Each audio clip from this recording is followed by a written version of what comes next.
ہم کریں گے ہر مظلوم کی حمایت۔ السلام علیکم، میں ہوں حورین فاطمہ اور آپ دیکھ رہے ہیں حمایتی نیوز HD چینل۔ نظر ڈالتے ہیں آج کی اہم خبروں پر۔ کراچی گلشن حدید میں نجی اسپتال عائشہ میں ڈاکٹروں کی مبینہ غفلت، نومولود بچہ جاں بحق، ورثہ کا احتجاج۔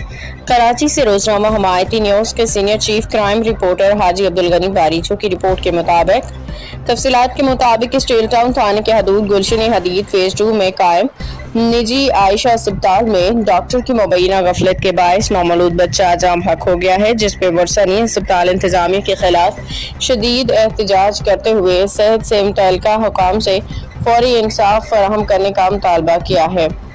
بچے کے ورثہ میں شامل وقاص ولد عبدالرشید نے بتایا کہ وہ مہران ٹاؤن کرنگی سے سسرال کے گھر گلشن حدید آئے تھے۔ رات کے وقت ان کی اہلیہ کو تکلیف ہوئی، جس کے باعث انہیں ڈیلیوری کے لیے عائشہ اسپتال میں داخل کرایا گیا۔ وقاص علی کے مطابق اسپتال کے ڈاکٹرز کی مبینہ غفلت کے باعث بچہ جاں بحق ہو گیا، جبکہ ان کی اہلیہ کی طبیعت بھی خراب ہے۔ انہوں نے الزام عائد کیا کہ اسپتال انتظامیہ نومولود کی موت کی اطلاع ان سے چھپاتی رہی اور ان سے پیسے بھی وصول کرتی رہی۔ بعد ازاں دوپہر 3 بجے انہیں بتایا گیا کہ جاں بحق ہو چکا ہے بچہ۔ ورثہ نے مزید الزام عائد کیا کہ نومولود کے جسم پر نشانات موجود تھے، گردن سمیت جسم کے بعض حصوں سے کھال بھی اتری ہوئی تھی۔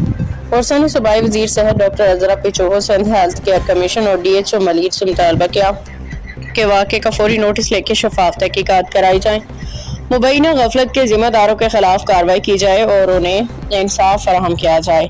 دوسری جانب انتظامیہ نے کہا کہ غفلت نہیں، بچی کی حالت خراب تھی۔